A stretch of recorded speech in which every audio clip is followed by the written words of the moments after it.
Bonjour à toutes et tous. À l'occasion de la 28e édition d'Octobre Rose, la CPTS Nord-Essonne-Iji a, avec ses partenaires, mis en place une campagne de prévention, de sensibilisation et de formation des professionnels de l'aide et du soin, au travers de webinaires, afin d'aborder ensemble les nouveautés en santé de la femme, en santé sexuelle, ainsi que les rappels indispensables. Vous écoutez actuellement le replay du webinaire sur les modalités de prescription de la prophylaxie pré-exposition au VIH, animé par le corps VIH et le professeur Jean-Michel Molina du service des maladies infectieuses et tropicales de l'hôpital Saint-Louis. Bonne écoute. Je m'appelle Willy Rosenbaum, je vous parle parce que il se trouve que je suis le président du COREVI Île-de-France-Est qui coordonne l'action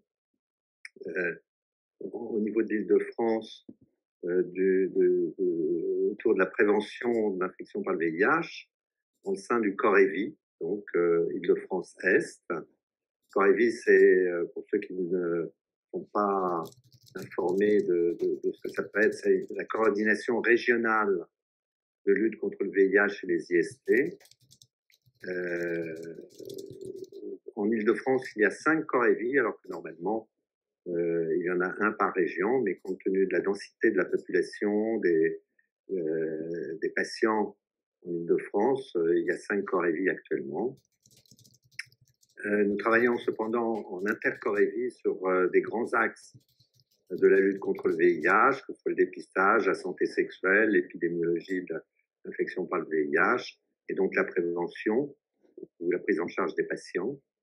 La prévention, c'est le COREVI Île-de-France-Est qui la pilote, et en particulier le professeur Saint-Louis, qui a été le promoteur de beaucoup d'actions dans ce domaine, et en particulier de l'usage des traitements dans la prévention, au-delà de modification de comportement et des méthodes plus traditionnelles de prévention.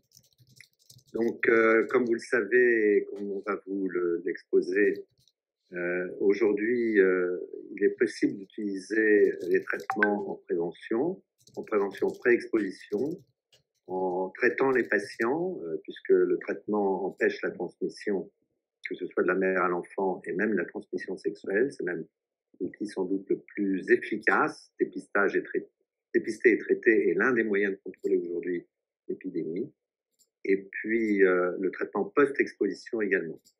Alors l'une des grosses avancées qu'il y a ces dernières années, et puis ces derniers mois même, c'est que le traitement pré-exposition est actuellement à disposition, et que surtout, depuis quelques semaines, il est à disposition des médecins généralistes qui peuvent le prescrire. Ils pouvaient déjà le prescrire en relais d'une primo-prescription hospitalière. Maintenant, ils peuvent le prescrire en primo-prescription. Pour cela, il y a besoin quand même de quelques connaissances, quelques formations. Donc, c'est la raison pour laquelle on vous a invité à cette soirée, afin de vous donner quelques outils pour vous permettre, pour ceux qui sont motivés, intéressés, et c'est très important que vous preniez part à cette action, de voir comment vous approprier cet outil et cette prescription. Donc, alors, il faut que vous sachiez que, au-delà de la formation de ce soir, il y a d'autres possibilités, hein, et je vais vous partager l'écran pour vous montrer que si vous allez sur le site du COREVI Île-de-France-Est, mais c'est également sur le site du COREVI Ouest, et en principe, ça est mis en place sur l'ensemble des sites internet des COREVI, eh bien, vous pouvez, comme vous le voyez ici, sur le bandeau du site, accéder à un certain nombre de services. Parmi ces services, vous allez voir qu'on peut, vous avez un certain nombre de rubriques qui vous permettent d'avoir des éléments de référence. Ici, en premier lieu, les recommandations de la HAS sur la PrEP VIH.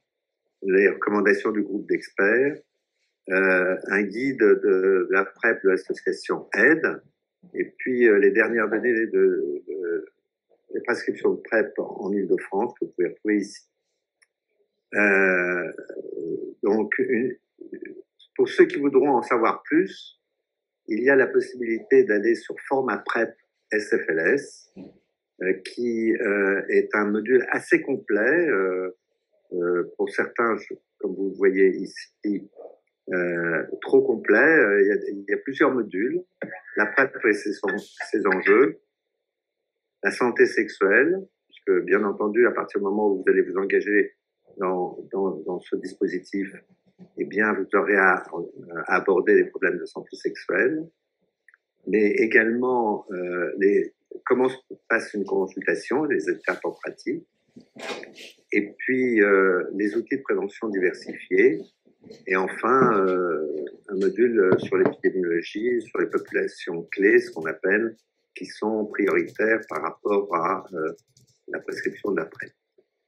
Donc, au-delà de format PrEP, que vous pourrez consulter quand vous le désirez, vous avez aussi la possibilité, on vous offre la possibilité d'avoir un avis par téléphone ou par mail, avec les références des différents sites qui peuvent vous donner des avis sur Paris ou sur l'ensemble de la région parisienne, avec éventuellement des numéros de téléphone, mais aussi des mails. Vous pouvez solliciter des médecins qui vous répondront immédiatement à vos interrogations si vous avez des problèmes.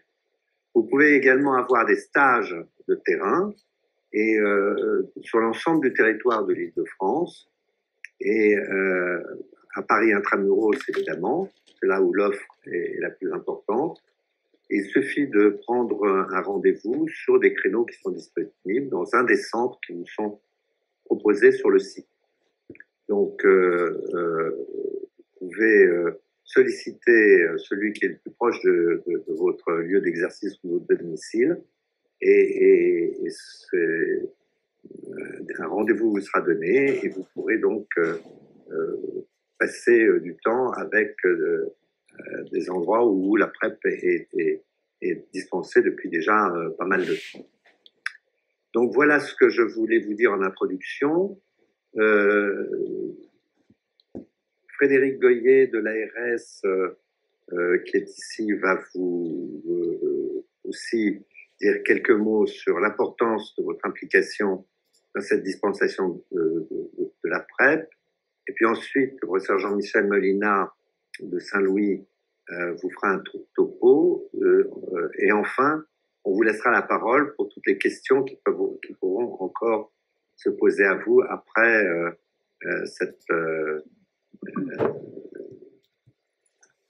cette discussion. Alors, Frédéric, si tu veux bien prendre la parole, c'est à toi.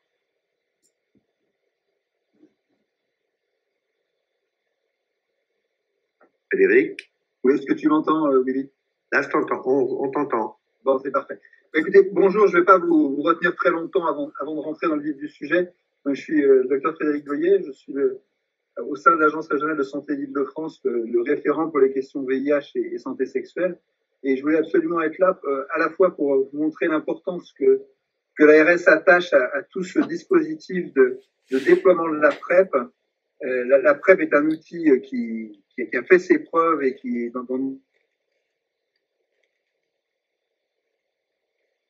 et qui, pour l'instant, est encore trop resté limité à une certaine partie de la population qui en aurait besoin. Et il faut multiplier le nombre d'occasions de prescription. Et je pense que la décision prise au mois de juin d'ouvrir la primo-prescription à tous les médecins de ville doit permettre effectivement de toucher les nouvelles populations.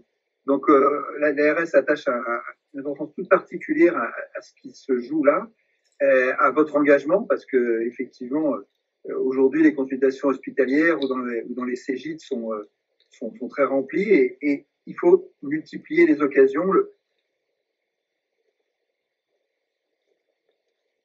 On ne fréquente pas forcément les lieux communautaires ou qui ne fréquentent pas les hôpitaux ou les CGID. Vous en avez tous dans vos clientèles, dans vos patientèles. Donc, voilà. c'est une opportunité importante. Et donc, c'était ça que je voulais vous dire. Vous remercier d'être là, vous remercier de prendre du temps pour entendre ce que vous propose les Corévis. En profiter pour remercier le groupe de travail Intercorévis piloté par Jean-Michel Molina Recording in progress. Parce que c'est extrêmement, il y a un travail tout à fait important dont vous êtes le témoin là, mais aussi au-delà de recommandations, d'outils de communication pour diffuser au maximum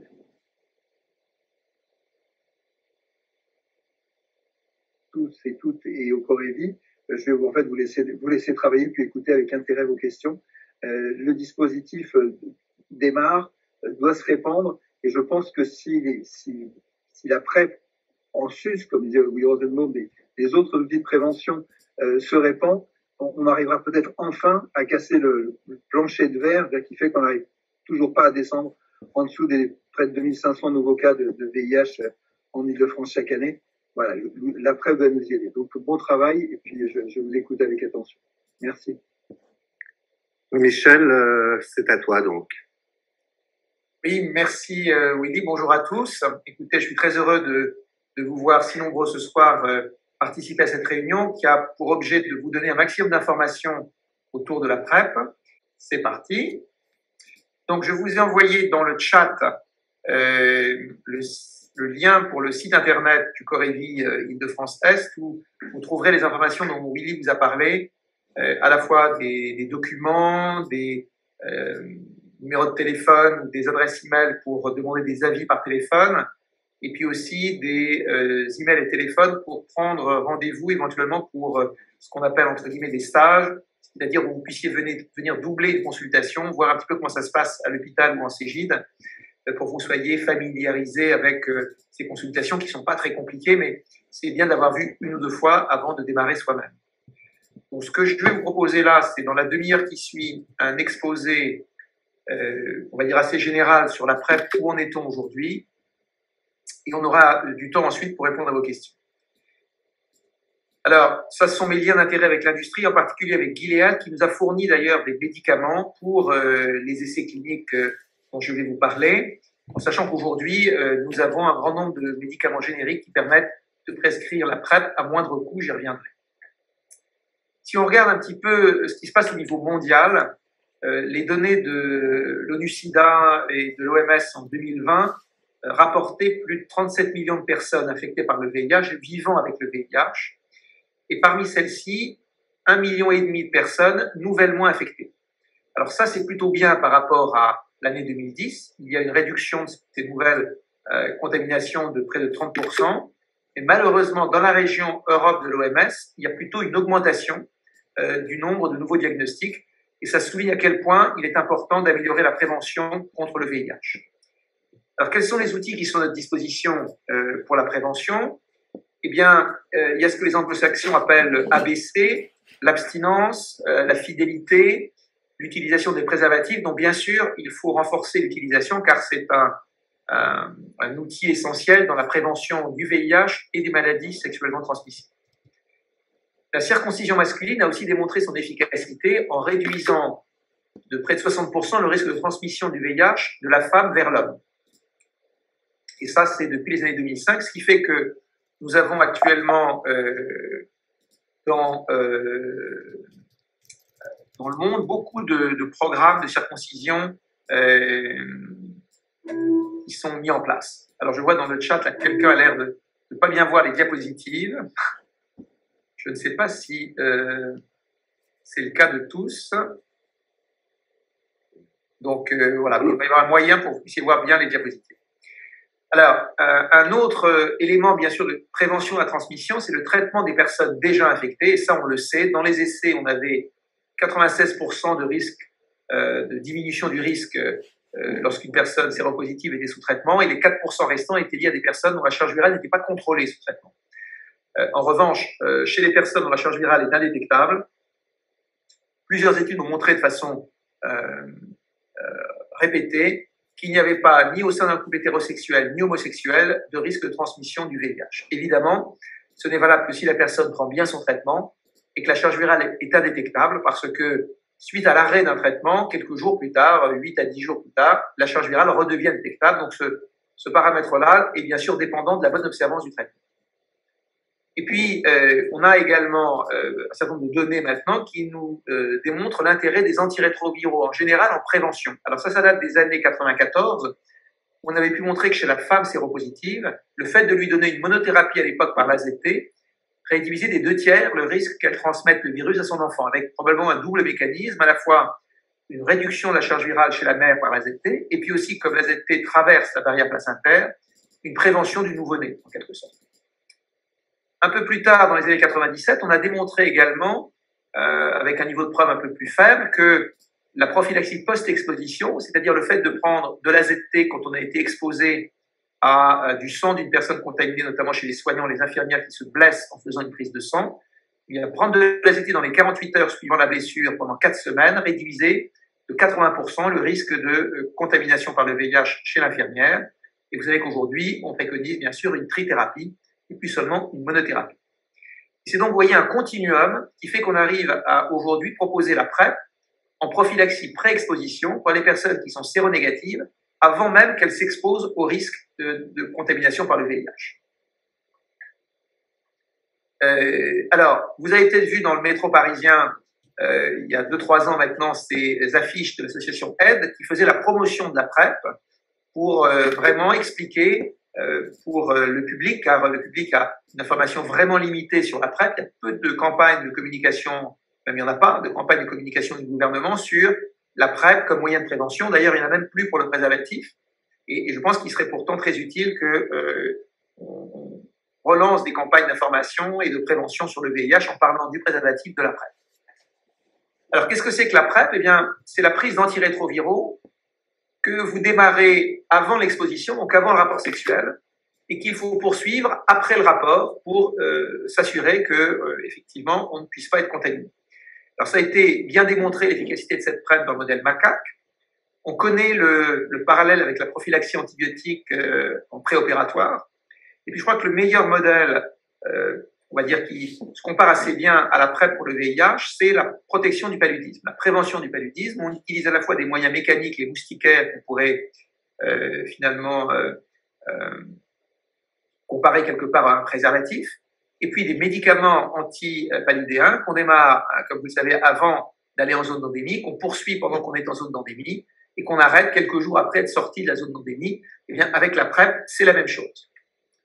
Alors, les premières études sur la PrEP qui ont vraiment démontré le concept du bénéfice de la PrEP datent des années 2010, où chez les homosexuels masculins en Amérique du Nord et en Amérique du Sud, on a évalué dans une étude où les personnes par tirage au sort recevraient soit un comprimé tous les jours de Truvada, de FTC, tenofovir, ou de placebo. Et on avait sélectionné bien sûr des sujets à risque, c'est-à-dire qu'ils avaient de nombreux partenaires, qu'ils avaient des infections sexuellement transmissibles, des rapports sans préservatif, et on leur proposait de participer à cette étude, bien sûr en les accompagnant et en leur recommandant d'être vigilants, d'utiliser les préservatifs, de se faire aussi dépister pour les IST. Et les participants étaient suivis tous les mois en termes de sérologie VIH, avec également un accompagnement par des pairs qui leur permettaient de bien comprendre comment éviter le risque de contamination. Ce qu'on a vu après environ 14 mois de suivi, c'est que vous avez là à représenter l'incidence du VIH dans les deux groupes. Vous voyez qu'elle est plus élevée en rouge dans le groupe placebo que dans le groupe tenofovir FTC. Et vous voyez, si on regarde le nombre de contaminations sur ces 14 mois, il y en a eu 64 dans le bras placebo, 36 dans le bras tenofovir FTC. Donc une réduction relative de l'incidence de 44%. Ce qui était la première fois qu'on avait un outil qui permettait de réduire l'incidence du VIH dans une population. Ce qu'on cherche à avoir avec un vaccin, qu'on n'a toujours pas d'ailleurs.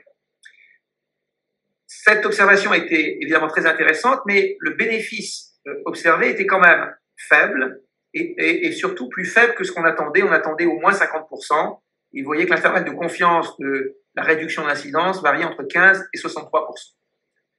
Mais quand on a regardé chez les patients du bras tenofovir FTC, quelle était l'observance du médicament en mesurant les taux plasmatiques qui devaient être détectables, eh bien, on s'est rendu compte que seulement la moitié des gens prenaient tous les jours le traitement, ce qui montre bien que dans le domaine de la prévention, au-delà de la démonstration d'efficacité d'un traitement, ce qui compte, c'est que les gens le prennent et que donc ça s'adapte bien à leur mode de vie et à leur comportement sexuel. C'est la raison pour laquelle, d'ailleurs, à cette époque, avec ces données, la PrEP a été autorisée aux États-Unis en 2012, mais pas dans le reste du monde, pas en Europe, où on trouvait que ces résultats étaient insuffisants et que on apportait la preuve du concept d'une efficacité, mais d'une efficacité qui était jugée insuffisante pour en faire un outil de santé publique. Et c'est finalement, quand on a vu ces résultats, on attendait les résultats pour lancer, nous en France et au Canada, l'essai qu'on a mené avec l'ANRS et l'association AID, qu'on appelle l'essai Hyper-Gay, où on avait dans la même population d'hommes qui avaient des rapports sexuels avec des hommes, parce qu'il était plus facile de mobiliser cette communauté, qui représente 40% des nouvelles contaminations par le VIH en France, et puis surtout de mobiliser les acteurs associatifs pour expliquer ce qu'on voulait faire. Ce qu'on voulait, c'était réduire le risque de contamination par le VIH dans cette population. Et donc, on a proposé à des hommes qui avaient des rapports sans préservatif de participer à cette étude où ils avaient dans un bras de la PrEP qui était donnée à la demande au moment des rapports sexuels, avant et après, ou bien un placebo. Et on faisait fort dans cette étude d'encadrer cette prescription avec tout un accompagnement pour réduire au maximum pour ces personnes leur risque de contamination par le VIH. C'est-à-dire qu'on leur fournissait du préservatif, des gels, on les dépistait pour le VIH régulièrement, on dépistait également les IST et le traitement des IST était fourni gratuitement pour que, justement, on limite aussi le risque de contamination par le VIH.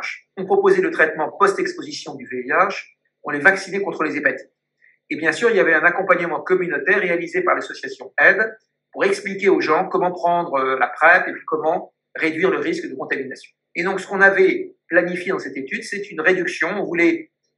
On espérait que, en proposant la PrEP à la demande, les gens la prendraient mieux et plus régulièrement parce qu'ils se souviendraient de la prendre au moment où ils s'exposent au risque, au moment d'un rapport sexuel. Et donc, on espérait une meilleure observance et donc une meilleure efficacité. Et on avait tablé sur 50% de la réduction d'incidence du VIH. Comme je vous le disais, on a fait ça en partenariat étroit avec le milieu associatif, c'était très important. Et le schéma qu'on a proposé était un schéma qui avait été validé chez les animaux, chez les macaques, où quand on donne la PrEP entre 2 heures et 24 heures avant le rapport sexuel, et puis on a une deuxième prise après les rapports sexuels, et bien on protégeait les animaux. Ce qu'on a choisi de faire, c'est de séparer la deuxième prise en 2 prises de 24 heures, espacées de 24 heures, pour que les gens n'oublient pas de prendre le traitement après l'exposition. Et on sait que dans les modèles animaux, c'est très important de prendre aussi un traitement après l'exposition, probablement parce que le virus n'affecte pas tout de suite finalement les tissus, et qu'il faut qu'il y ait quand même une exposition de quelques jours après l'exposition au virus, une exposition aux médicaments suffisante pour empêcher toute contamination. Et donc le schéma, c'est 2 pilules au moins 2 heures avant l'exposition, parce que c'est le temps nécessaire à obtenir les concentrations plasmatiques du médicament, et puis 24 heures après la première prise, avec le rapport entre les deux, et encore 48 heures plus tard. Et donc, ce qu'on a observé, c'est la chose suivante, et l'étude a été interrompue par ce qu'on appelle le comité indépendant du fait d'efficacité de la PrEP, et vous voyez que pendant les 16 premiers mois, il n'y a eu aucun cas de contamination chez les gens qui prenaient la PrEP, alors que dans le bras placebo en rouge, l'incidence du VIH était de près de 7%, et à Paris, c'était même 9%. C'est-à-dire que dans cette population qu'on avait dans l'étude, eh bien, au bout d'un an, 9% des gens étaient contaminés par le VIH, ce qui est évidemment un taux d'incidence énorme en région parisienne. Et vous voyez que après 16 mois, il y a eu des contaminations, 2 dans le bras tenofovir FTC, qui étaient des personnes qui étaient lasses finalement de prendre les médicaments même à la demande, qui n'étaient pas sûrs que ça marchait et qui donc ont arrêté de les prendre et qui ont été contaminés. Donc la réduction relative de l'incidence dans l'étude était de 86%, donc nettement plus élevée que dans l'essai Hyprex. Puis surtout, si on ne s'intéresse qu'aux gens qui prenaient régulièrement la PrEP, eh bien on avait 100% d'efficacité. Et on avait conclu et calculé que pour éviter une contamination dans ce groupe, il fallait traiter 17 personnes pendant 1 an pour éviter une contamination. Donc vous voyez que c'était très intéressant comme stratégie de prévention. Alors, une fois qu'on a eu les résultats, on a donné la PrEP à tout le monde. 99% des gens qui participaient à l'étude ont accepté de continuer l'étude en recevant la PrEP, puisqu'elle n'était pas commercialisée, là on est en 2015. Et ils ont été suivis jusqu'à commercialisation. Et vous voyez, quand on regarde l'incidence du VIH, qui était de 6,6% dans le bras placebo, 0,9% dans le bras tenofovir FTC, et pendant la phase de suivi en ouvert, elle avait encore baissé cette incidence à 0,2%. Donc, une incidence très faible, ça veut dire 2 cas de contamination pour 1000 personnes suivies sous PrEP. Et vous voyez que la seule contamination que nous avons observée l'a été chez une personne qui avait arrêté la PrEP parce qu'elle pensait que maintenant qu'elle était en couple stable, elle n'avait plus besoin d'être protégée. Et malheureusement, elle n'a pas pris de préservatif avec son partenaire qui, lui, était contaminé. Et ça souligne deux choses. C'est que la PrEP, c'est très efficace. Vous voyez que là, on avait 97% de réduction d'incidence par rapport au placebo en tenant en compte la contamination de cette personne. Et que lorsqu'on ne prend plus la PrEP, eh bien, il faut rappeler aux gens, attention, il faut reprendre le préservatif, il faut être très vigilant avec le partenaire, être sûr que le partenaire soit bien séronégatif. Pardon. Alors, à la même période, on a eu également les résultats d'un essai anglais où la PrEP était donnée en continu. Les patients recevaient la PrEP soit tout de suite, soit au bout d'un an. Et vous voyez que l'incidence est passée de 9% à 1,2%. Ce qui montre que dans cette étude de PrEP tous les jours où les gens l'ont pris régulièrement, eh bien, on avait une efficacité du même ordre que celle qu'on avait avec la PrEP à la demande. Tout ça pour dire que la PrEP, qu'elle soit prise en continu ou à la demande, a une efficacité qui est la même et que ce qui compte, c'est le fait de prendre correctement la PrEP. Alors, suite à ces résultats, en 2015, l'OMS a approuvé la PrEP et a recommandé la PrEP comme un moyen de prévention additionnel pour les personnes à risque. Les personnes à risque étant définies par des personnes dont le risque de contamination par le VIH est d'environ 3% par an. Et vous voyez que dans la communauté homosexuelle parisienne, on était à 9%. Alors, pour aller plus loin, ayant démontré le bénéfice de la PrEP à l'échelon individuel, l'objectif est aussi maintenant de passer à l'échelle et de démontrer l'intérêt de la PrEP en santé publique. C'est-à-dire, est-ce que si on arrive à proposer, à faire utiliser la PrEP à suffisamment de gens qui n'utilisent pas les préservatifs et qui sont à risque de contamination par le VIH, est-ce qu'on peut arriver à faire diminuer l'incidence du VIH en France? Donc l'étude que nous avons menée depuis 2017 avec l'ANRS, en région parisienne, avait pour but de suivre 3000 personnes qui prenaient la PrEP. Les personnes la prenaient soit à la demande, soit en continu. Et on voulait, au bout de 3 ans, regarder quelle était l'incidence de la PrEP dans les deux groupes, et puis aussi, est-ce qu'on arrivait à démontrer cet impact sur les nouveaux diagnostics. Alors malheureusement, on n'a pas pu avoir des données sur les nouveaux diagnostics de VIH. Vous savez qu'à cause du Covid, on n'a pas eu de retour des laboratoires à Santé publique France. Donc Santé publique France n'a pas pu donner de chiffres fiables sur les diagnostics VIH 2019-2020. Peut-être qu'on aura en fin d'année des données plus fiables. Donc, on n'aura pas la réponse à cette question tout de suite. En revanche, on peut regarder quelle était la population de l'Île-de-France qui a participé à cette étude. Vous voyez que c'était essentiellement des homosexuels masculins, que la moitié étaient déjà des utilisateurs de la PrEP avant de rentrer dans l'étude, et que ceux qui l'utilisaient à la demande avaient plutôt moins de partenaires dans les 3 derniers mois que ceux qui l'utilisaient tous les jours. Et quand on regarde quelle a été l'incidence du VIH dans cette population, on voit que globalement, on est encore plus bas que dans l'essai Hypergay. On est à 1 pour 1000 de contamination par le VIH, et on a eu 6 cas au bout de 3 ans chez 3000 personnes suivies, avec autant de cas d'ailleurs chez ceux qui prenaient la PrEP tous les jours ou à la demande. Et là encore, ça confirme bien l'efficacité similaire des deux stratégies. Alors, ces données ont d'ailleurs permis à l'OMS de recommander la PrEP à la demande chez les hommes qui ont des rapports sexuels avec les hommes, et très récemment, l'OMS a étendu ces recommandations à tous les hommes. Donc maintenant, pour tous les hommes, on peut utiliser continu ou à la demande. Chez les femmes, c'est pour l'instant que le continu, parce qu'on n'a pas de données à la demande chez les femmes, même si, voilà, il y a quand même une forte suspicion que ça marche. Dans le modèle macaque, ça marche. Dans le sang, on a les mêmes concentrations. C'est dans les tissus qu'on n'a pas exactement les mêmes concentrations dans le tissu cervical que au niveau anal.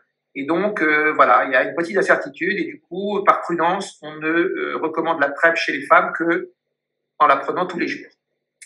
Alors, où en est-on aujourd'hui de la situation de la PrEP en France? Comme ça vous a été dit, c'est remboursé depuis janvier 2016 et approuvé depuis janvier 2016. Donc, vous voyez qu'entre la fin des études et les recommandations internationales et l'approbation en France, on a été très vite. On a d'ailleurs été le premier pays après les États-Unis à avoir permis d'avoir la PrEP remboursée et approuvée. Et du coup, c'est dommage qu'en France, on ait une utilisation relativement faible de la PrEP. Donc la PrEP est recommandée pour les adultes à risque d'infection par le VIH. On a des génériques depuis le mois de juillet 2017, donc le coût de la PrEP devient maintenant très faible.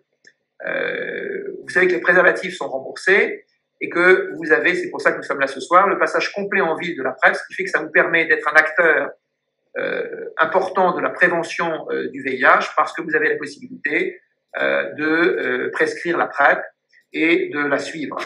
Et je crois que ça permettra à beaucoup de gens qui sont réticents, et on les comprend, de venir à l'hôpital pour recevoir ce traitement, qu'ils pourraient tout à fait recevoir en ville. Il y a des recommandations, et vous trouverez les liens sur le site du Corévi, de la HAS, du groupe d'experts de la NRS et du Conseil national du SIDA. Qui est éligible pour la PrEP? Ce sont les adultes. Moi, j'ai eu quelques cas d'adolescents aussi. On peut la prescrire aux adolescents à partir du moment où il y a l'accord d'un majeur. Et ça peut être un parent. Moi, j'ai eu des parents qui sont venus avec leur enfant, qui étaient homosexuels et qui souhaitaient que leur enfant soit protégé au maximum et s'assurer qu'on pouvait bien leur prescrire la PrEP. Au niveau européen, la PrEP est autorisée pour les adolescents. Ce qui est évidemment essentiel, c'est de s'assurer que la personne qui vient pour la PrEP, c'est par définition quelqu'un qui est à risque de contamination par le VIH, et bien que cette personne ne soit pas déjà infectée par le VIH. Et c'est pour ça qu'il faut faire des tests sérologiques de 4e génération, on y reviendra, qui datent de moins d'une semaine au moment où on va commencer la PrEP. S'assurer que les gens ne soient pas en phase de primo-infection, qu'il n'y ait pas de symptômes de primo-infection, qu'il n'y ait pas d'exposition récente au VIH. Et s'il y a une exposition récente de moins de 48 heures, sans préservatif, là c'est plutôt traitement post-exposition qu'il va falloir prescrire.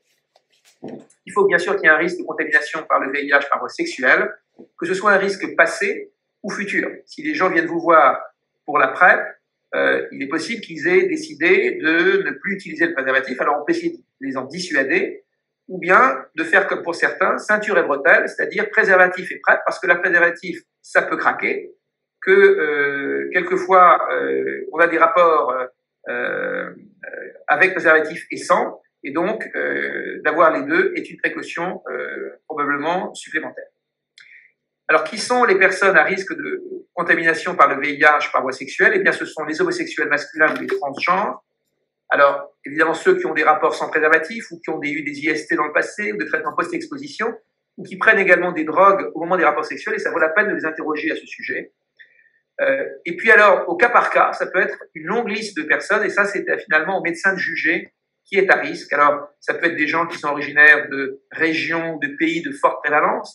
En France, ce sont les DOM-TOM, on pourrait dire la région parisienne, on pourrait dire les pays d'Afrique subsaharienne, d'Asie du Sud-Est, ceux qui ont des partenaires multiples, ou des toxicomanes par voie intraveineuse, si évidemment ces toxicomanes pouvant être eux-mêmes infectés par le VIH. Et donc là, aujourd'hui, finalement, il n'y a pas de raison de limiter ces prescriptions.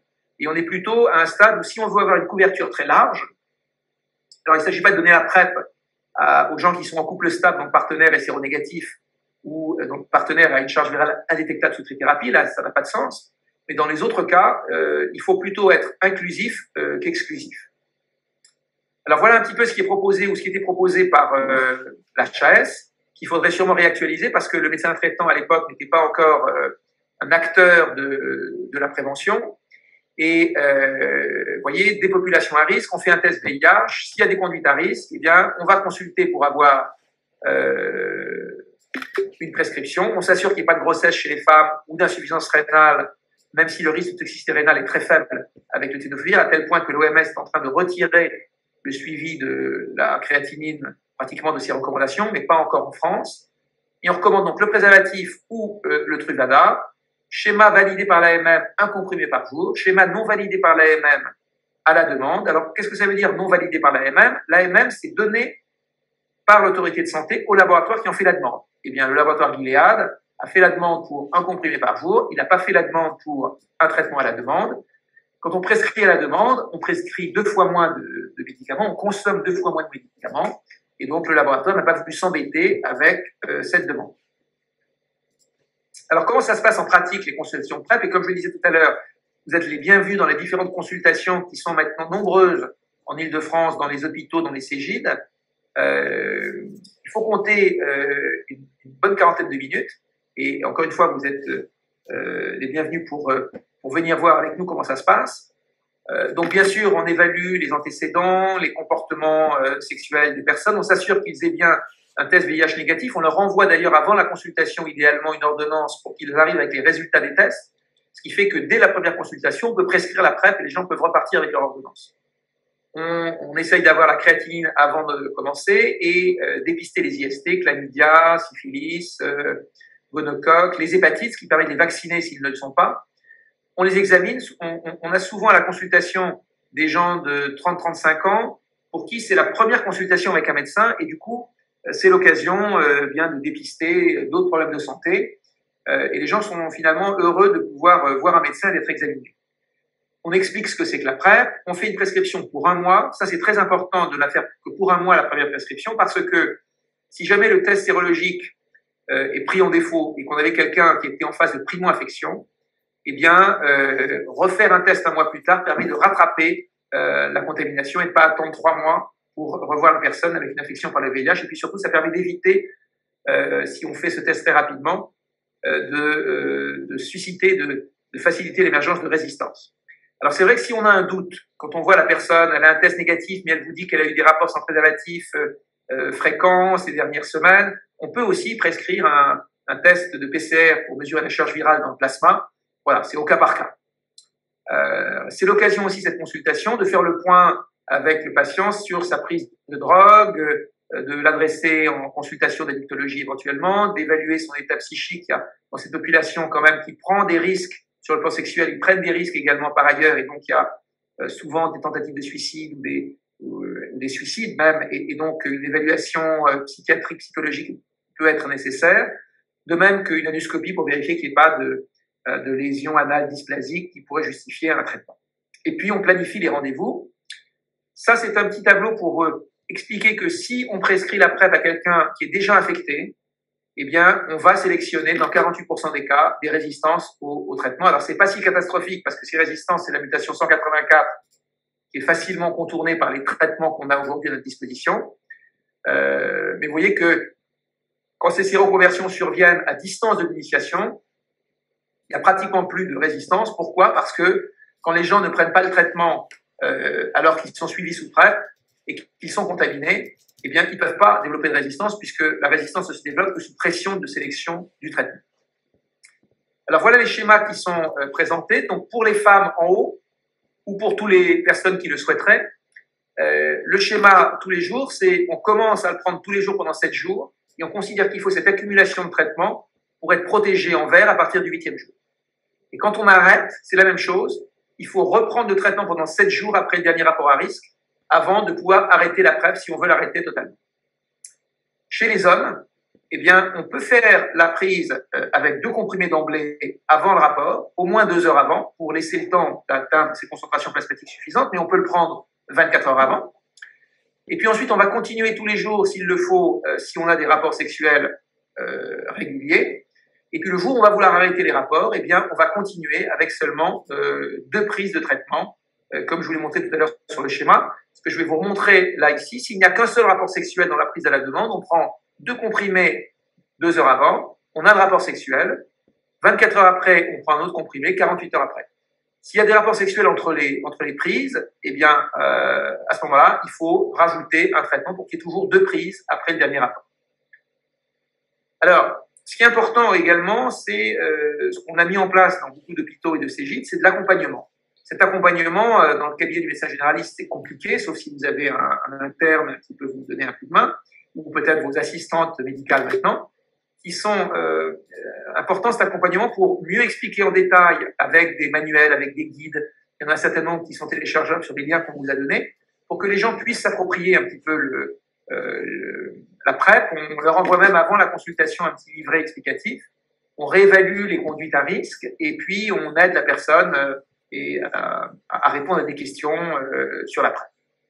Alors, souvent, lors des consultations, moi, je dirige les gens vers le site de Santé publique France qui s'appelle Sexocef et qui donne des informations sur les risques sexuels entre hommes. Alors, on parle de la PrEP, on parle du préservatif, des vaccinations, du traitement post-exposition, etc. Et c'est bien expliqué et c'est assez pratique. Alors, qu'est-ce qu'il en est de la délivrance de la PrEP? Donc, on a parlé des prescripteurs. Donc, on a dit qu'il y avait les services hospitaliers spécialisés, les CGID, les généralistes maintenant. Et c'est heureux parce qu'on espère qu'avec ce passage en ville de la PrEP, il va y avoir une augmentation de l'offre et donc de la couverture. et donc, on espère, une régression de l'épidémie. Vous savez que la prescription peut être délivrée en ville ou à l'hôpital. Il y a toujours ce double circuit pour les antiviraux. Jusqu'ici, il y avait en France plus de 250 sites qui délivraient la PrEP, donc finalement, on a fait en sorte que ce soit très largement accessible. Si on fait le bilan de la prescription de PrEP en France depuis sa commercialisation en janvier 2016, en essayant d'analyser les gens qui ne sont pas en ALD, qui se font rembourser une boîte de tenofovir FTC, eh bien, il y a eu 32 000 personnes qui ont initié la PrEP. Et en février 2020, avant le Covid, on était à pratiquement 1500 initiations par mois. Alors, principalement chez les hommes, 97%, 43% en Ile-de-France, vous voyez, très peu dans les dom-tom, alors qu'il y a une épidémie qui est quand même pas contrôlée du tout, et 88% des prescriptions à l'hôpital. Donc là, on voit bien qu'il faut changer ça. Il faut qu'il y ait plus de femmes, notamment à risque, et que les prescriptions se fassent en dehors de l'hôpital. Ça, c'était pour vous montrer les initiations de PrEP qui ont chuté pendant le Covid et qui reprennent là maintenant.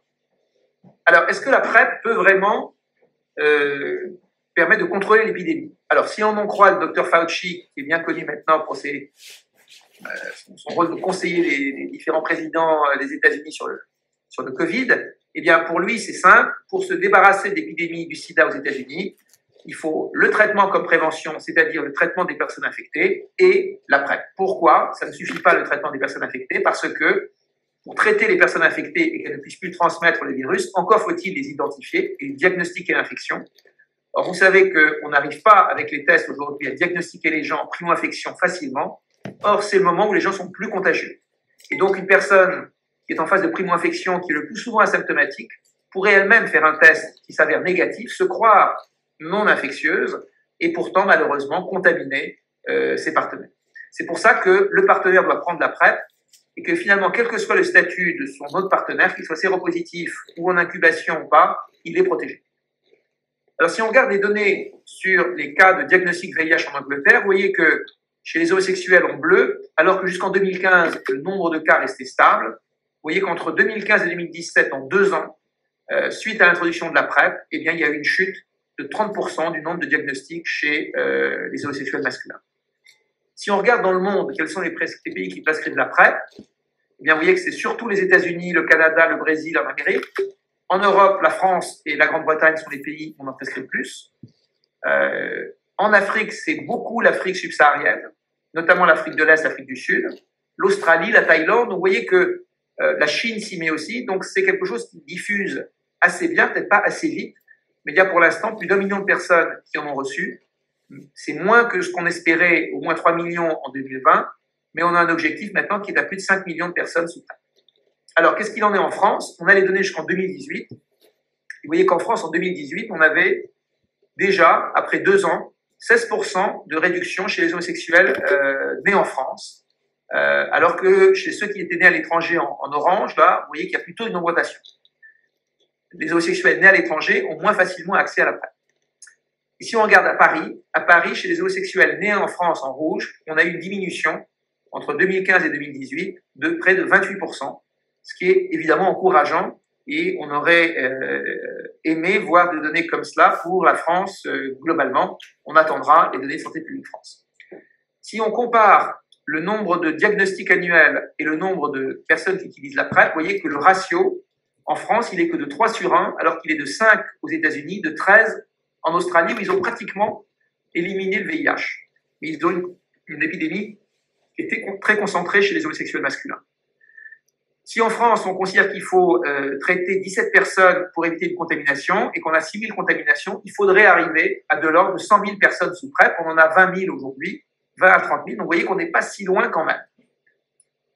Alors ce qui est important, c'est que compte tenu de l'efficacité de la PrEP en comprimé, et l'efficacité, elle est liée au fait que le médicament diffuse dans l'organisme et permet d'éviter la contamination des cellules, eh bien, les laboratoires se sont lancés dans l'évaluation d'un grand nombre d'autres modes de prévention du VIH par la PrEP. Alors, il y a des anneaux vaginaux que les femmes peuvent utiliser, donc ça se met 1 fois par mois au niveau du vagin et ça délivre en continu le médicament, et ça vient d'être validé par l'OMS.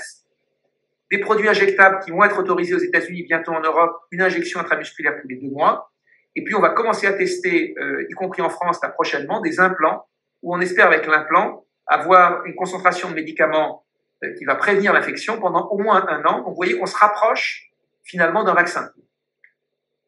Et c'est important parce que si on regarde ce qui se passe chez les femmes, on a là le taux d'échec, le taux de grossesse pour 100 relations sexuelles.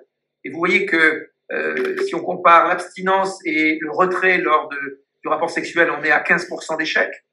Le préservatif et les contraceptifs en comprimé, vous avez préservatif en vert, contraceptif en rouge, vous voyez qu'on est à 5%. Et vous voyez que préservatif et comprimé, c'est pratiquement équivalent en termes de prévention. Par contre, l'injectable en bleu et puis surtout l'implant en vert, c'est beaucoup mieux. Donc on espère, avec ces nouveaux modalités de PrEP dans les années qui viennent, eh bien, espérer avoir une efficacité encore plus importante, y compris chez les gens qui ont du mal à prendre des comprimés tous les jours.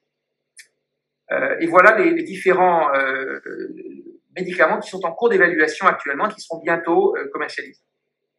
Donc je m'arrête là et je conclus en disant que malheureusement l'épidémie du sida en France n'est pas contrôlée et on craint beaucoup d'ailleurs qu'avec le Covid et la sortie du Covid, enfin la sortie relative, eh bien il y a une sorte de relâchement de la prévention vis-à-vis du VIH et qu'il puisse y avoir un rebond de l'épidémie. Donc c'est vraiment crucial en ce moment de mettre l'accent sur la prévention du VIH. La PrEP, comme je vous l'ai montré, ça marche. Ça permet aussi d'identifier et de traiter les personnes qui sont infectées. Et les gens qui viennent pour la PrEP, quand on les teste pour le VIH, on a pu comme ça dépister des personnes qui ne se savaient pas infectées. Et bien sûr, ça doit s'intégrer la PrEP dans un programme global de prévention. Il faut combiner la PrEP avec tous les autres outils disponibles, y compris le préservatif. Je crois que ce qui est important, c'est de favoriser l'accès rapide à la PrEP des personnes à risque pour contrôler l'épidémie. Et en ce sens, il me semble que votre rôle là est essentiel. Voilà, je m'arrête là. Là, c'est notre équipe à Saint-Louis. Vous êtes les bienvenus pour venir nous rendre visite et les différents partenaires qui nous ont depuis les années 2010 finalement accompagnés dans cette recherche. Donc voilà, je m'arrête là et je suis à votre écoute pour répondre à des questions sur la PrEP en général. Merci Jean-Michel. Donc, si vous voulez prendre la parole, n'hésitez pas. En bas de votre écran, vous devez avoir dans la petite rubrique réaction la possibilité de lever la main. L'autre possibilité, c'est de passer par le chat. C'est comme vous le souhaitez. Alors, je vois une première question qui est effectivement importante, qui est celle des effets secondaires. J'en ai pas beaucoup parlé. Juste pour dire que le tenofovir, emtricitabine chez les sujets qui sont jeunes, parce que les sujets qui prennent la PrEP, le plus souvent sont jeunes, on a eu on appelle ça des prépeurs qui ont eu plus de la soixantaine, le tenofovir peut entraîner une tubulopathie.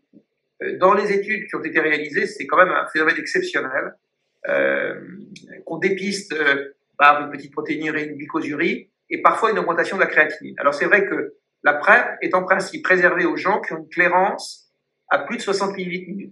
En dessous de 60 ml/min, on ne prescrit pas la PrEP. On peut prescrire, en tout cas pas la PrEP par le tenofovir emtricitabine, on pourrait prescrire le tenofovir alafénamide, mais là il faut faire une demande particulière parce que ça n'est pas commercialisé en France, donc il faut demander une ATU.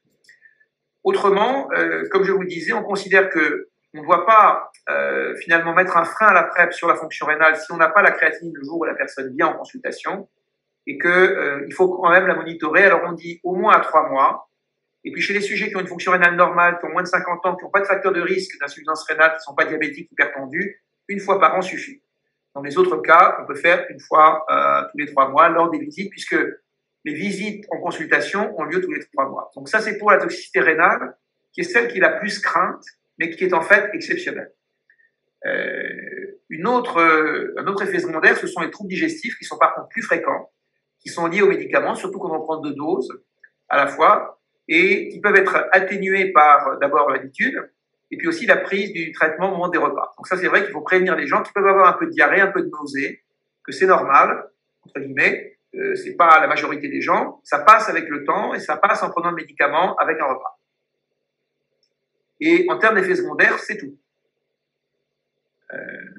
Pour cette raison d'ailleurs, chez les gens qui ont une fonction rénale normale, avant de démarrer la PrEP, finalement, qui sont jeunes et qui n'ont pas de facteur de risque de insuffisance rénale, il n'y a pas vraiment lieu de surveiller, de s'inquiéter particulièrement de l'insuffisance rénale.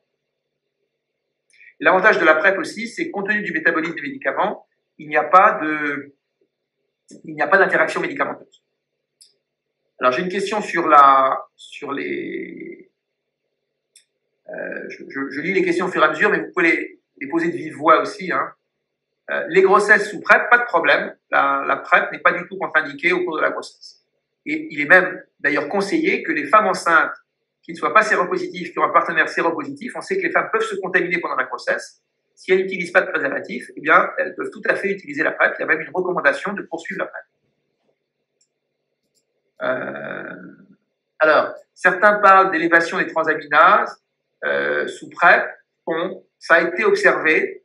En général, ce sont des augmentations modérées des transaminases. Ce dont on se méfie si quelqu'un qui est sous PrEP a une augmentation des transaminases, c'est qu'il n'ait pas une hépatite chronique B ou C, ou une prise d'autres toxiques ou d'autres médicaments.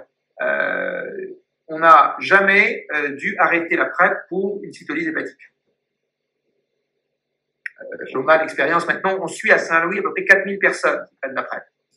Donc voilà, il est exceptionnel qu'on ait dû arrêter la PrEP, y compris pour des insuffisances rénales. En particulier, c'est un peu moins, c'est normal, la diminution de la créatinine qui est parfois observée est moins fréquente quand on prend la PrEP à la demande, parce que quand on observe d'ailleurs des tubulopathies au tenofovir, elles sont réversibles à l'arrêt du traitement, quand on arrête le traitement. Et après, on peut le reprendre. Jean-Michel, il y a deux questions par Laura Pariante. Y a-t-il une visibilité sur la possibilité pour les femmes de bénéficier du même schéma à la demande que les hommes? Et deux, les modalités de surveillance. Oui, alors comme je l'ai dit dans l'exposé, on n'a pas de données chez les femmes avec la PrEP à la demande, sauf le modèle macaque, où ça a été étudié et validé en PrEP à la demande après l'exposition vaginale des animaux. La question est de savoir comment la PrEP fonctionne. Est-ce que c'est juste la concentration sanguine qui est importante ou la concentration dans les tissus? Si c'est dans le sang, il n'y a aucune raison que ce soit différent chez la femme et chez l'homme. Ça ne l'est pas d'ailleurs.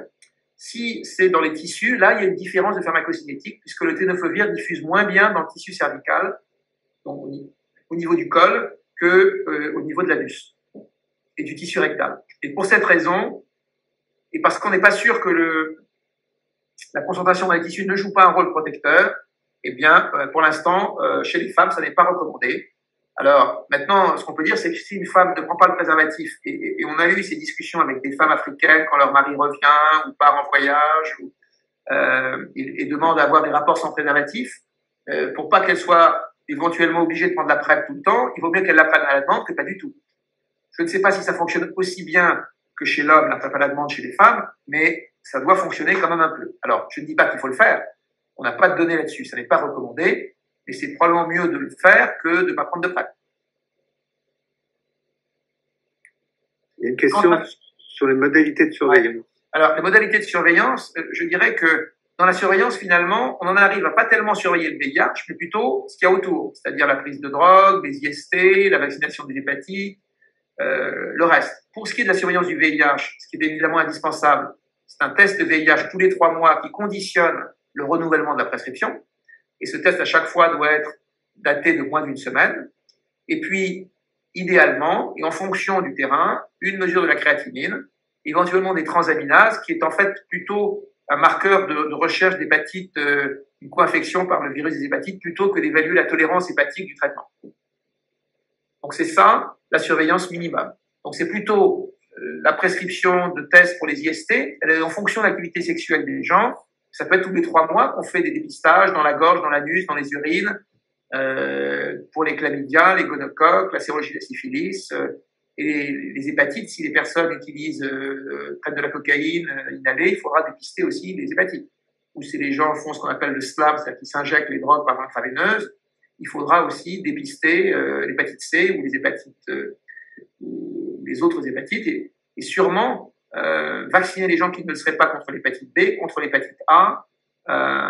Contre l'HPV, par contre, ça n'est pas nécessaire, ça n'est pas utile chez les gens de plus de 25 ans, parce que, notamment chez les homosexuels masculins, ils ont déjà été contaminés par l'HPV, donc il n'y a aucune indication à prescrire le vaccin contre l'HPV, ça ne sert à rien.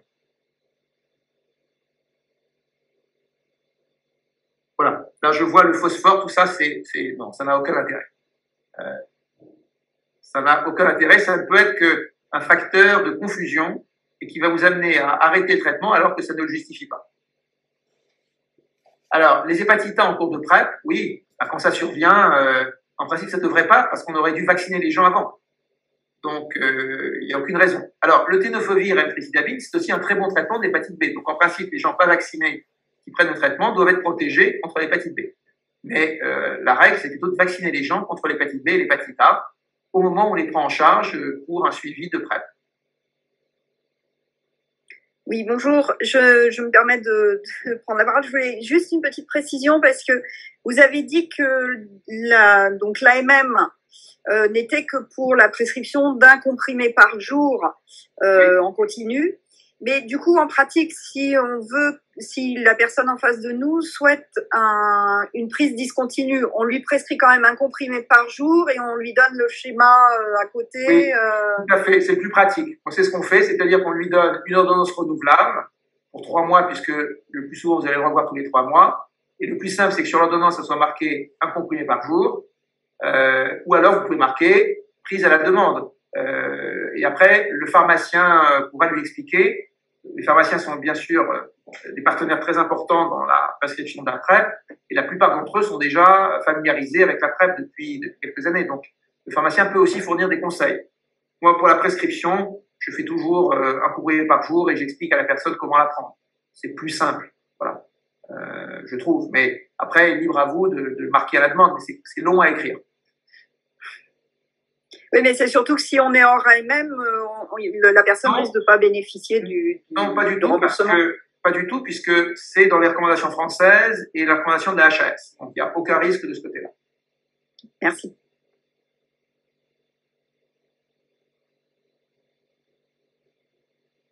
Alors. Jean-Michel,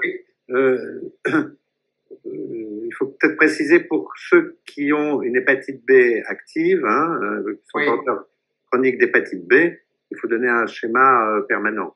Alors, on est revenu un peu là-dessus, dans les dernières recommandations de l'OMS, en disant que finalement, comme le médicament, il est efficace contre l'hépatite B, c'est pas très grave. Ce qu'il faut, c'est prendre en charge l'hépatite chronique B.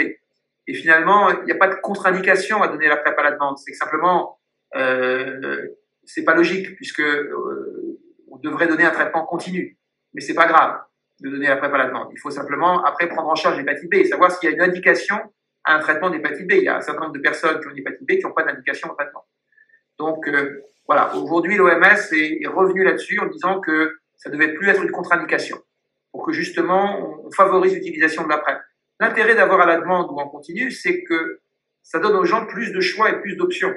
Et que certaines personnes qui seraient un peu réticentes à prendre tous les jours un traitement parce qu'ils ont des rapports à risque une fois de temps en temps, l'idée, c'est de leur permettre de prendre une PrEP qui corresponde à leurs besoins. Ceux qui ont des rapports à risque tous les jours, il faut qu'ils prennent la PrEP tous les jours, bien sûr.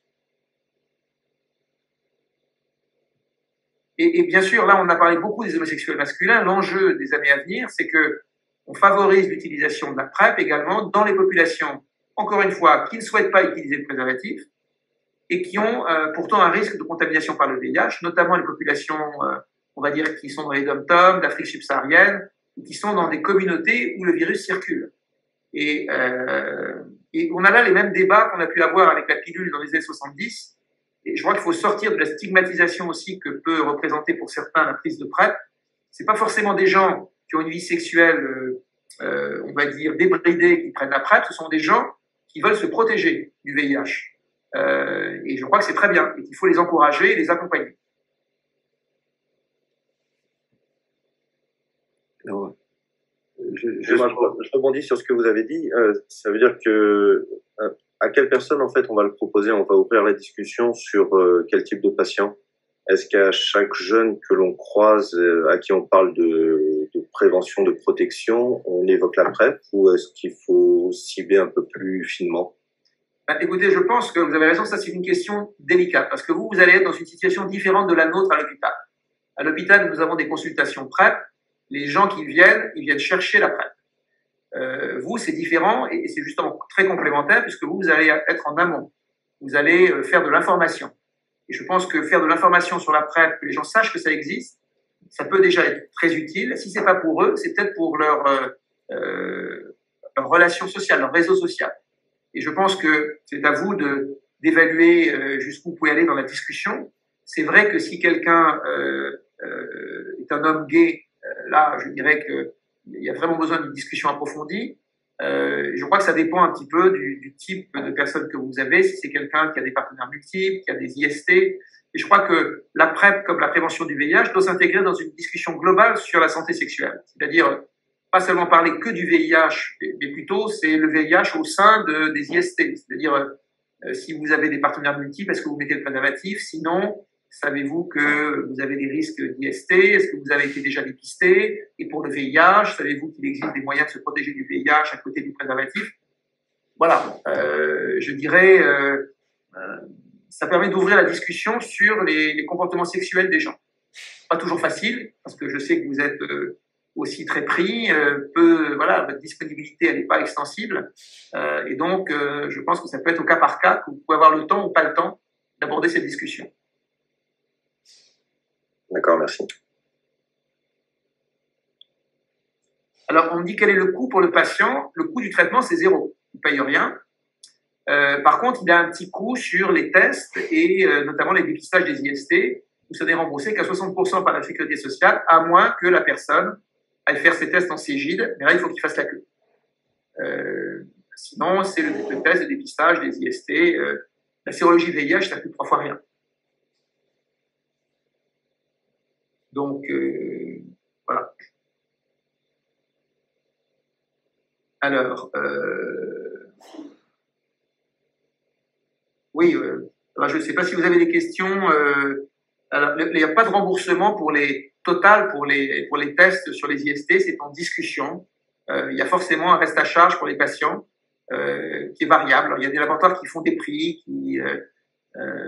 ça vous les connaissez mieux que moi. Voilà, il n'y a qu'à favoriser cela. Après, tout le monde n'est pas obligé d'avoir des tests sur les 3 sites tous les 3 mois. Hein. Ça, c'est à évaluer en fonction du nombre de partenaires, du type de rapport sexuel, par exemple.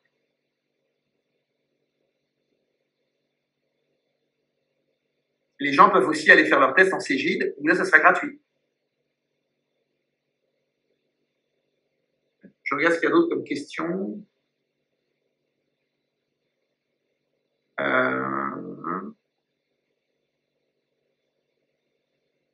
Donc, je lisais. Alors, l'accès direct à la PrEP en pharmacie aux États-Unis, comme la pilule du lendemain en France. Alors, pour l'instant, on n'en est pas là encore en France, mais finalement, l'accès est assez simple. Bon, il faut une prescription. Aujourd'hui, on n'a pas de médicaments sans prescription, donc il faut bien passer par un médecin. Et je crois que c'est quand même souhaitable, parce qu'on ne veut pas là que, si vous voulez, la PrEP puisse être utilisée par des gens qui sont déjà infectés. Et quand même, il y a un accompagnement nécessaire, une éducation, un suivi des autres maladies sexuellement transmissibles. Donc, ce qu'on propose, c'est une prise en charge globale, c'est pas juste le VIH. Donc, du coup, je pense que, voilà, on n'est pas encore là à la prescription libre en pharmacie. Peut-être qu'on y arrivera. Peut-être que dans quelques années, on aura des modalités de PrEP avec des traitements sans aucune toxicité du tout, et que ça pourrait être au distributeur, comme les préservatifs. Mais bon, pour l'instant, c'est pas encore le cas. On est encore au début. Hein. On est que, comment dire, voilà, ça fait que 5 ans que c'est autorisé en France. Bon, voilà. Je crois que on a essentiellement jusqu'à présent ciblé la population homosexuelle masculine. Je pense qu'il est temps d'élargir ça à d'autres populations qui pourraient et qui devraient en bénéficier. Dans le monde, notamment en Afrique, hein, ce sont surtout les femmes qui utilisent la PrEP. Jean-Michel, il y a un bénéfice secondaire de la PrEP, c'est le dépistage qui est fait de manière régulière. Donc, tout à fait. Tout à fait. À la fois le dépistage, comme tu le dis, avant de démarrer la PrEP, et c'est comme ça qu'on a ce qu'on appelle, on arrive à identifier des gens qui sont infectés peut-être depuis longtemps, qui ne le savent pas, qui n'ont pas voulu faire de test, ce qu'on appelle l'épidémie cachée du VIH, qui est probablement une source, un réservoir de l'épidémie, et puis aussi en cours de suivi. Comme les gens sont dépistés tous les 3 mois, dès qu'ils sont infectés, en fait, ils sont diagnostiqués, on va dire, dans les 3 mois le plus souvent. Le délai moyen aujourd'hui de diagnostic chez quelqu'un qui a été contaminé par le VIH, c'est 3 ans. Donc là, on voit qu'on raccourcit ce délai et que ça permet aussi de réduire le risque de contamination, évidemment. Donc, on va dire que logiquement, si on arrivait à bien cibler avec la PrEP les gens qui sont à risque de contamination de par leur comportement, on devrait arriver à réduire le nombre de contaminations en France et arriver à faire régresser cette épidémie. Comme je vous le dis, quand on aura des implants ou des produits injectables de longue durée d'action, eh bien, ce sera plus simple pour les gens. Ils n'auront pas à se rappeler à prendre des comprimés, ils auront un implant une fois par an ou une injection tous les 6 mois. Et si ça démontre son efficacité, ça sera aussi un gros progrès. Il y a des questions, Jean-Michel, sur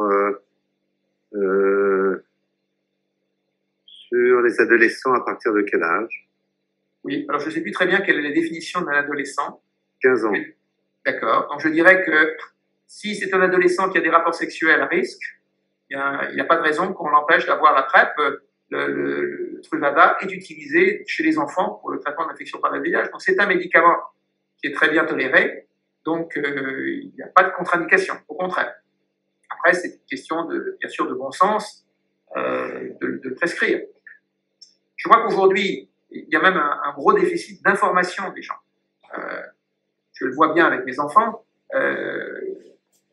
Chez leurs amis, il y en a peu qui sont au courant encore de ce que c'est que la PrEP, alors que ça fait 5 ans que c'est disponible en France, gratuit. Mais comme vous le savez, il n'y a pas de campagne de promotion du gouvernement. Il y a une sorte de réserve, de tabou sur tout ce qui est sexuel. Même des campagnes de prévention avec le préservatif, on n'en voit plus. Non. Et je ne pense pas que c'est pendant les élections présidentielles que nous allons avoir des campagnes sur le préservatif ou la PrEP. Ça m'étonnerait beaucoup. Les candidats ont trop peur des réactions négatives. Donc, il n'y aura pas de... m'étonnerait qu'un des candidats s'empare du sujet. Et pourtant, l'épidémie en France, c'est ça qui est malheureux, c'est que à l'hôpital, on a régulièrement, bien sûr, des patients qui meurent du sida. Et il y a encore... les gens ont l'impression que c'est fini, que le sida, c'était les années 80 et qu'il n'y en a plus. Voilà. Et c'est ça qui est quand même ennuyeux. On voit régulièrement des nouvelles contaminations. Ça, malheureusement, et peut-être même un peu plus depuis que les gens reviennent consulter un peu après le Covid. Là. Alors, il y a une question sur la nécessité d'un accord parental pour les adolescents. L'accord parental n'est pas obligatoire. Hein. Par contre, il faut un adulte qui soit informé. Oui. C'est bien ça, hein, Jean-Michel. Je crois bien que c'est ça. Les adolescents, je n'ai eu qu'une seule fois ce cas de figure où c'est une mère qui est venue avec son fils et sa fille d'ailleurs. Et c'était la mère et la sœur qui étaient les plus inquiètes pour le jeune homme et qui voulaient s'assurer qu'il prenait bien la PrEP pour qu'il soit protégé. Voilà. Ce qui est compliqué, c'est que ça peut apparaître sur le relevé de sécurité sociale des parents. Oui. Et la démarche pour éviter ça est un peu complexe. Mais elle est faisable. Et c'est vrai que dans les CJ en particulier, ils peuvent délivrer la PrEP pour les personnes dans ces situations, sans que les gens n'aient besoin d'aller à la pharmacie. Ils ont des stocks qu'ils peuvent utiliser pour ça. Ou pour les personnes qui seraient en situation de précarité extrême et pourtant exposées. Alors, on n'en a pas parlé, mais sur les aspects du coût, évidemment, ça coûte beaucoup moins cher de prévenir le VIH avec la PrEP que de traiter une personne infectée par le VIH. Hein. Le coût d'une personne infectée toute la vie, puisque maintenant l'espérance de vie est pratiquement normale, est évidemment très important. Il y avait une question sur les femmes là qu'on a squeezées. Je ne la retrouve plus du coup.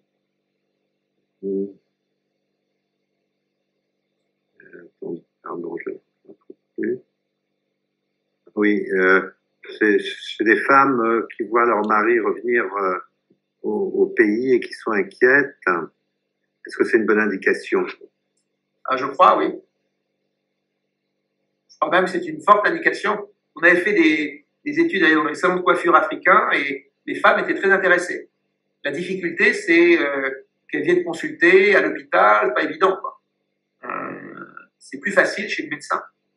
Le généraliste, c'est plus facile, évidemment. Faire la démarche de venir à l'hôpital, il faut déjà être motivé. Aller voir le médecin qu'on connaît bien, c'est beaucoup plus facile. Et puis à l'hôpital, c'est moins confidentiel. Bon, voilà. Les gens qui viennent en consultation de PrEP, ils savent pourquoi ils sont là. Donc, je pense que effectivement, le médecin de ville va pouvoir toucher une population sûrement différente. Et encore une fois, ne serait-ce que l'information, c'est très important. Aujourd'hui, on a ce déficit d'information. Une question de Marianne aussi. Oui, alors, si la prise en discontinu, que le patient revient nous voir au bout de 6 mois, non, j'allais dire, pour l'instant, les rendez-vous, c'est tous les 3 mois. Peut-être que dans le futur, on espacera. Mais aujourd'hui, c'est tous les 3 mois. Les gens viennent assez régulièrement. Le bilan des IST, il n'est pas obligatoire tous les 3 mois. Il dépend du risque d'IST qui dépend lui-même du nombre de partenaires différents. Donc, voilà, si vous n'avez pas fait les IST au bout de 3 mois, vous les faites au bout de 6 mois, ben vous les faites au bout de 6 mois. Ça, c'est pas grave. Simplement, si vous n'avez pas vu la personne tous les 3 mois, il est sûr que quand vous la voyez au bout de 6 mois, pas question de represcrire si vous n'avez pas un test récent du VIH négatif. Là, c'est par le test de VIH qu'on tient la prescription. Pas de test VIH, pas de renouvellement de prescription. Alors, au pire, on pourrait imaginer que vous puissiez avoir au cabinet des tests rapides et vouloir faire un test rapide. Mais bon, ça prend du temps. Voilà, c'est pas très pratique. C'est plus simple que la personne ait fait son test avant de venir. Et pour ça, on leur envoie, voilà, avant la première consultation, pour ceux qui le souhaitent, une ordonnance, ou sinon, ben, ils viennent prendre leur ordonnance et puis, bien entendu, ils ont l'ordonnance d'une fois sur l'autre. Il y a aussi les autotests maintenant, mais c'est vrai qu'ils sont moins sensibles. Oui, je crois que là, pour la PrEP, en tout cas en France, on recommande des tests de 4e génération qui permettent justement de mieux détecter les infections par le VIH plus récentes. Parce que les autotests ne dépistent pas les primo-infections. Le test de 4e génération est plus performant pour ça. Donc pour l'instant, on en est sur le test classique.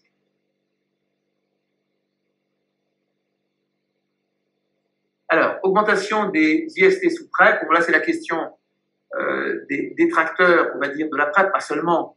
Mais comme vous l'imaginez, la PrEP, il y a eu beaucoup de détracteurs au début. On a dit que ça marchait pas. Puis on a eu les données d'Hypergay et de l'essai anglais. Après, on a dit que ça coûtait trop cher. On a eu les génériques.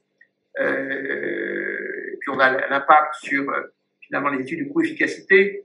Et puis les IST. Alors, sur les IST, c'est assez simple. L'augmentation des IST qui est réelle, elle date de bien avant la PrEP. Elle date des années 90, 95, quand on a eu les trithérapies et que les gens ont eu moins peur du VIH et ont commencé à délaisser le préservatif. Et donc, les augmentations des IST, on les voit avant la PrEP et toujours sous PrEP. La PrEP, alors, est-ce que la PrEP peut favoriser une diminution des IST? J'ai envie de vous dire oui, parce que grâce à la PrEP, on fait un dépistage des IST plus régulier et un traitement. Dépistage plus régulier et traitement précoce, on s'est rendu compte comme ça qu'on dépistait 85% d'IST asymptomatiques. C'est comme pour le VIH. Si vous dépistez les gens, si on devait diagnostiquer et traiter que les gens au stade de sida, l'épidémie serait massive. Heureusement, on fait du dépistage de gens asymptomatiques pour le VIH. Et bien pour les IST, c'est pareil. La PrEP permet de faire un dépistage d'IST chez des gens qui d'habitude ne vont pas consulter. Ça permet de les traiter plus tôt et donc d'éviter les transmissions à leurs partenaires. Il y a des modèles qui montrent que ça pourrait avoir un impact sur faire régresser l'épidémie des IST. Et en France, on a des données, notamment sur la syphilis chez les homosexuels masculins, qui ne cessaient d'augmenter ces dernières années. Et depuis 3 ans, c'est stabilisé et même ça baisse. Pourquoi ça baisse? Il y a plusieurs explications, bien entendu. Moi, j'en ai une, c'est que à force de dépister, de traiter les IST dans cette population, par la doxycycline pour les chlamydia, par la cétriaxone pour le gono, par les stencilines pour la syphilis, il y a une telle pression sur la syphilis qu'on a fait diminuer les cas par le dépistage et le traitement répété. Et donc, voilà. Alors, la PrEP permet aussi, on fait beaucoup de recherches là-dessus, de tester des interventions de prévention des IST pour voir comment dire, faire diminuer ces IST. Et il faut dire que grâce à la PrEP, on reparle des IST, parce que jusqu'ici, les IST, tout le monde s'en moquait. Et ce n'est que depuis la PrEP que les détracteurs de la PrEP ont mis en avant le risque d'IST. Et donc je crois qu'en réalité ce risque existait depuis bien longtemps, mais personne ne s'en préoccupait, et que la PrEP a fait sortir du placard un peu les IST, et du coup on s'y intéresse à nouveau, et il y a à nouveau des recherches sur les IST, et ça c'est grâce à la PrEP, et beaucoup de programmes de santé dans le monde maintenant et d'organismes de recherche associent le VIH et les IST, c'est logique, le VIH c'est une IST.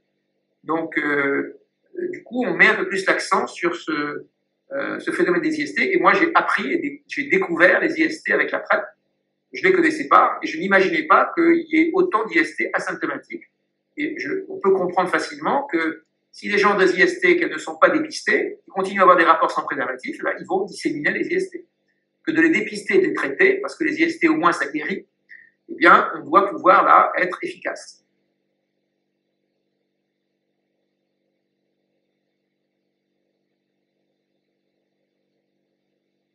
Je ne vois plus de nouvelles questions, mais il est déjà un peu tard après une journée de travail, donc on peut comprendre. Moi, j'ai une dernière question, c'est est-ce que vous pourriez rappeler quelle est la différence quand est apparu le test de 4e génération sur le VIH? Est-ce qu'il y a une prescription particulière? J'ai pas, il y a juste à noter VIH. Oui, c'est sérologie, c'est ça. Sérologie VIH 1+2 sur un test.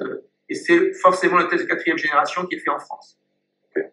Ça veut dire que le test de 4e génération, il combine la détection des anticorps et de l'antigène P24, qui est en fait l'antigène viral, qui est présent quelquefois avant que les anticorps ne soient détectables. C'est pour ça que le test de 4e génération permet de détecter éventuellement la primo-infection avant qu'on ait l'apparition d'anticorps. Le test de 4e génération, il fait en fait antigène-anticorps. D'accord, l'antigène P24, je le mettais à côté, donc c'est pas nécessaire. C'est plus la peine. Donc, vous n'avez plus besoin. Quand vous prescrivez le test de 4e génération, vous avez prescrit en même temps la sérologie VIH et le test P24. C'est combiné. D'accord. Et au niveau des chlamydia, vous avez parlé d'oxycycline. C'est plus recommandé que l'azithromycine sur le traitement? Oui, c'est un peu plus efficace. Après, vous avez le traitement minute, évidemment, avec l'azithromycine, mais pour les infections à chlamydia anales, par exemple, en tout cas qui sont asymptomatiques, on préfère une semaine de traitement, c'est un peu plus efficace. Maintenant, si la personne n'est pas prête à prendre une semaine, il reste l'azithromycine. Pour les chlamydia, ça reste très efficace. Par contre, ça ne marche pas très bien sur le gonocoque. D'accord. Mais là, vous pouvez avoir, peut-être qu'on pourrait le mettre, oui, sur le site du Corévi, les dernières recommandations sur les IST, éventuellement. De la Société française de dermato, ou même dans le, voilà. Vous trouvez ça en ligne aussi, les recommandations du CDC de 2021, les recommandations européennes, vous trouvez ça assez facilement. Et puis il y a je pense que dans le site que vous avez peut-être VIH Click, l'application, vous avez aussi toutes ces infos, je crois. Merci. Les recommandations pour le traitement des IST viennent de changer, quoi, hein, sont en cours de changement.